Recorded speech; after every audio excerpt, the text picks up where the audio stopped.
Hey folks, Kostya here, and I just got back from Las Vegas where I played in the 2024 National Open. This was a 9-round open event, very big tournament, very strong. Overall, my tournament was kind of up and down. But as before, I'd like to record some recaps of my games so I can share with you guys what happened. Everyone that was following the action might be curious about some of my thoughts on the games. It's also very good for me to critically reflect on them and try to present the games objectively. And of course, I hope to distill some lessons for you all to learn from. Overall, actually, I really want to say this tournament was very enjoyable. As far as most tournaments go, I thought the conditions were fantastic. You know, they provided sets, and of course, in the top boards, they provided clocks. There was lots of live games as well, tons of side events. Overall, great environment. I got to meet a lot of fans, a lot of dojoers, which was very cool. That's definitely something that I don't take for granted. I always love meeting people at events, and it was great to see so many dojoers actually playing in the tournament as well. And I think some of them actually didn't do too bad, so that was awesome to see. Okay, well, without any further ado, let's get into it. This was my round 1 game, and I was playing against a youngster by the name of Kritin, Gopalakrishnan, around 1960 FIDE.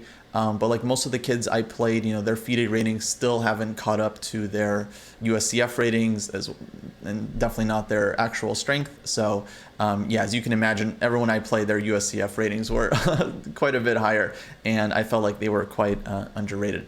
Nevertheless, you know, I tried to have as many good games as possible, and I think the games were actually quite interesting. So I started with knight f3, d5, and I'm actually have the live clock times for you guys to follow, because I'm just doing this analysis on the actual chess.com events page. And time control here was 90 plus 30, so 90 minutes for the whole game, no second time control, 30-second increments starting from move 1. Okay, so I took out knight f3, d5, and I played e3. This is an opening I've played many times before, known as the e3 poison system, and it's really not that amazing or that bad. I would say it's just kind of an interesting line to play. It has gotten very trendy in the last couple of years, and there have been tons of top players at the top level that have played this one quite a bit, like Nakamura and Nepomniachtchi.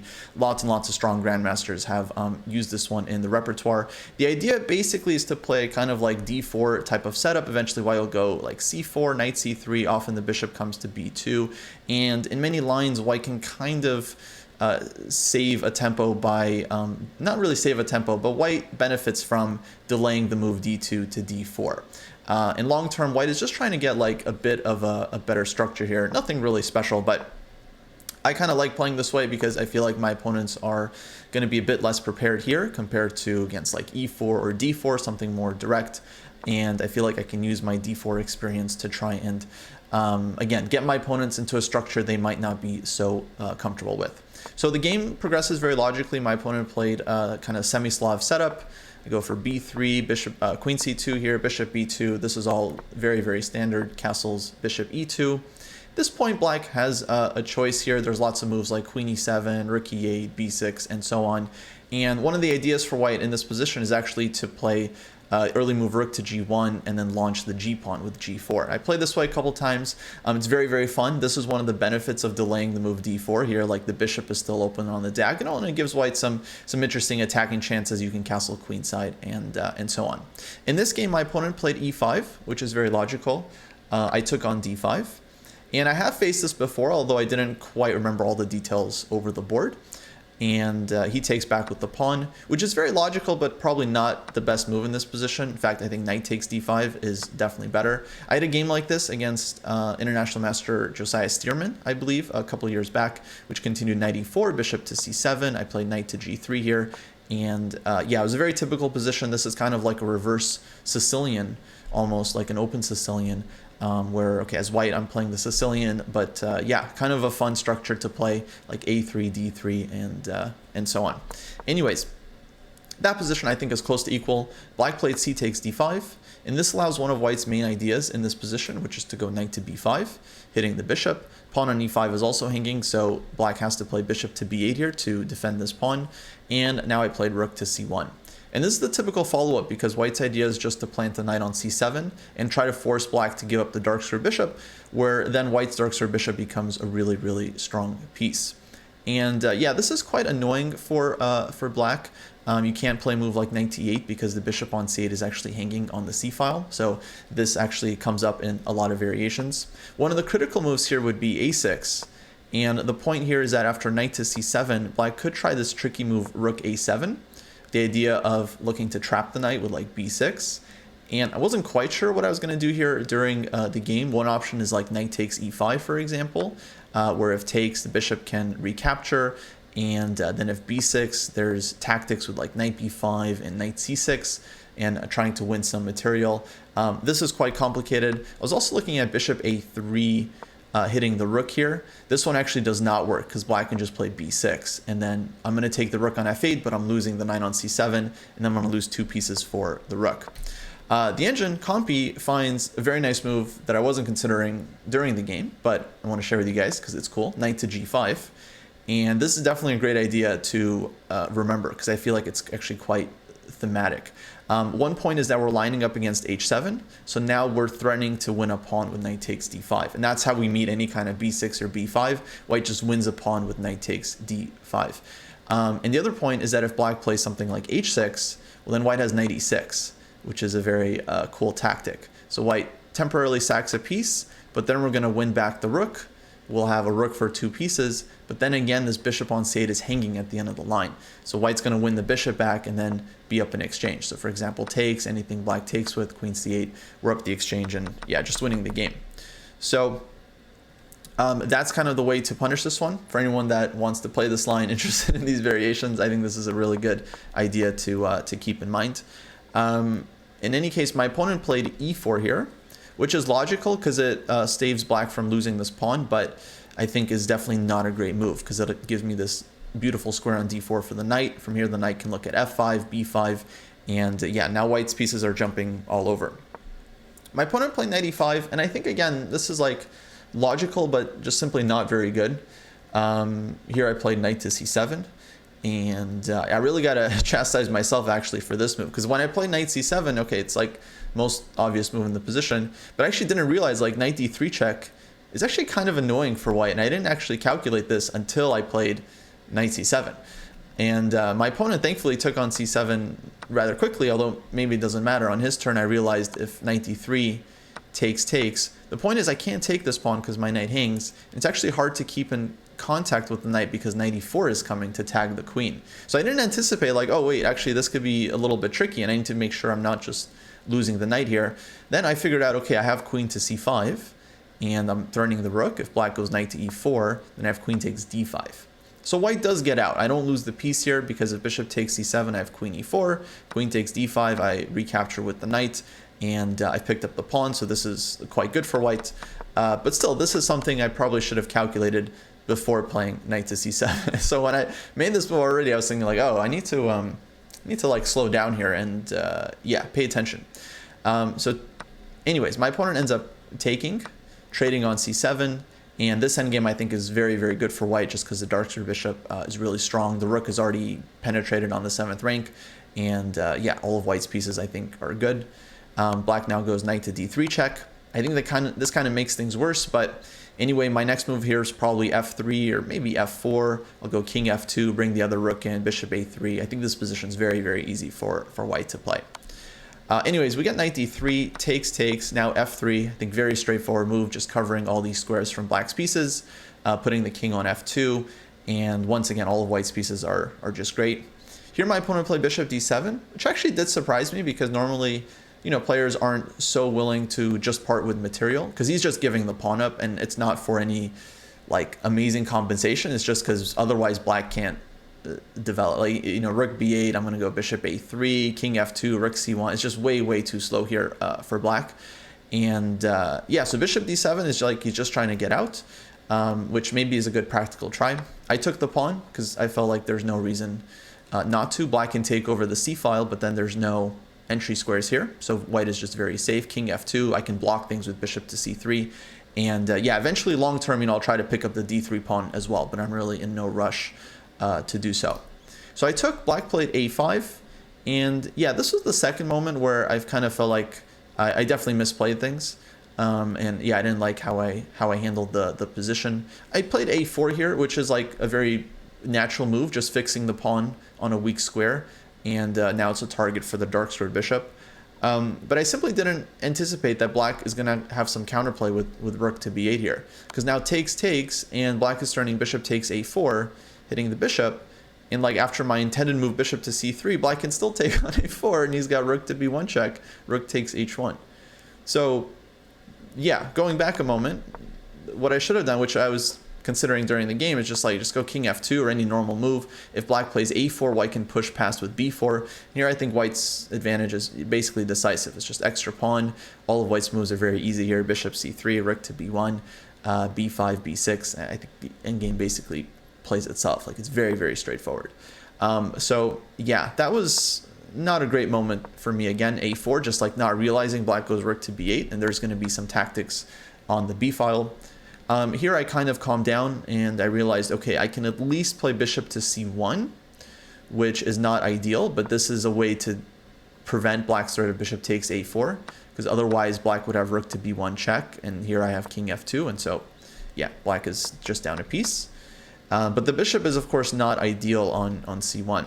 Now the engine actually pointed out a nice solution here. The engine says go ahead and just go king f2, doesn't matter. If bishop takes a4, rook a1. I was trying to calculate down this line, but I basically stopped a little bit too short, because I was thinking, all right, takes, and then I think I was thinking takes here first, but rook takes a5 is stronger, which I also considered, and I wasn't like totally sure about this position, but actually it is quite good for white, because not only are we threatening the back rank, once black deals with this, we've just got the very simple exchange of takes and rook takes d5. And I think if I had seen to this position, actually, I might have just gone for this, because this rook endgame actually feels very, very easy for white, because we're already up a pawn, and we have a very simple plan of going e4, king e3 to round this pawn up. And yeah, I think it's eventually just losing for black. We're pawn up, and black's king side is weak. So maybe it'll take a while to convert, but I thought just, fantastic winning chances here. But yeah, I basically just couldn't quite see far enough. So I just go with bishop to c1. And now I 100% thought black needs to fix this knight and play knight to e8.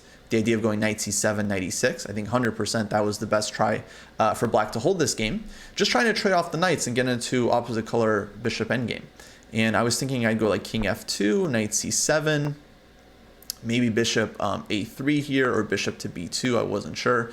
Probably I would have played bishop to a3 and knight e6 and rook to c1, something like this. And white still has like a very clear advantage here. I think my bishop and rook are going to be stronger. If black can trade these knights and take here as well, and then yeah, maybe I go rook c7, maybe bishop d6 first. But yeah, I thought white should still be better here, especially if I can get this in and pick up the a pawn. My king is closer and so on. My bishop will have a good square. But opposite color bishops, like you never really know, right? So it's like it's hard to say. I think bishop b2 here is better, but then again you have to be okay with the tactics after bishop takes a4 and then like rook to c1. This is not super easy to go into. But just to demonstrate, if knight to e6 here, okay, this would be a better version. White goes rook c1, for example, take, and if rook b3, rook to c5. Here the bishop isn't hanging on a3. And this endgame I think is actually quite nice for white, because I'm picking up the a pawn. Black can't do anything with bishop a4 because of the back rank, so rook a5 is coming, bishop to c3, the d pawns are weak, and most importantly, white's a pawn I think is really strong in this position. So this one I think white still has some very, very nice technical chances. I'm not sure if I would have found bishop to b2 here, but in any case, I mean, knight e8, 100% like that, that had to be the move to play for black to try and hold things. In the game, my opponent played h6, which, yeah, I was definitely quite shocked by, and it also came like after not that long of a think. So to me this felt like a gift, because black is just giving white like a tempo. I felt like, okay, he's trying to maybe figure out like his back rank. Maybe there's some lines where black's back rank is weak and this helps, but I really, yeah, strongly felt knight e8, knight c6, like that was just much, much more important. And it does make a huge difference, because now I go king f2, black played knight e8, now it's too slow. Bishop a3, knight c7, and the other line black is already getting knight e6, and here white has bishop to d6. And I realize actually I just have a very simple plan here to just trade bishop for knight, and this is what happens. White has other good moves as well, but I thought this was very straightforward, avoiding any kind of opposite color bishop endgame. We're still up a pawn. Black has no entry squares on the c file, and I thought about like some slow plans here, like rook to b1, bringing the king to d1, going rook c1, taking over the c file and slowly converting. Probably that's perfectly fine for white, but then I realized e4 is just much more to the point and much more straightforward here, just creating a square for the king on e3 and going after the second pawn, because I'm still a pawn up from earlier, so now I'm trying to win the second pawn, and here I think black is basically losing. So bishop c8, king e3, bishop a6, black holds on to the pawn, but the bishop is now very passive. I go rook f1 here, looking to infiltrate with rook to f5, or in case of g6, then rook to f6, the rook will get in this way. Black played rook to e7, which I was kind of anticipating, like looking for bishop to b7 and counterplay against e4. If black can take this pawn, then bishop and rook are going to be quite good together on an open board. But I just have knight c6, and it really kills all the fun for black with the double attack. Rook moves, knight takes a5, and then I'm covering the b7 square, so black's bishop isn't able to get in. The game did continue here, but now it's 2 extra pawns for white, and no real counterplay here for black, so I just had to make sure to keep that the case. King to f4. Of course, I have these 2 protected passers on the queen side, so at any moment these can win the game for white. Rook c5, rook c3, g5, bishop c8. Here I found like kind of the last move, knight to b6 here, just forcing the trade of pieces because everything's hanging. So takes, bishop takes g4, a5. A little bit of calculation here, but I realize like black is just way too slow here, and the bishop is not stopping the a-pawn in time. Okay, so we played on a couple more moves, and eventually the game did end. I'm sure I had mate here with the queen and knight, but I decided to just keep it simple with queen f2 here, and this was resigns. Actually, I did find the mate. It was queen f6 here, and then black has to go g3, and then knight f4 check, king g4, and then I've got this one and this one, for example, but okay, queen f2, the pawns are stopped, and the game actually ends one move, or much earlier, just by stopping the pawns. So yeah, on paper, it was a good win, but I definitely felt like I missed a couple of key variations, key moves in this one.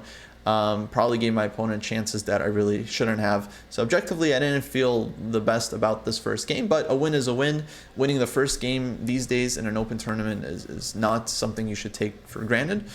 So yeah, I was happy to at least get off on the good start.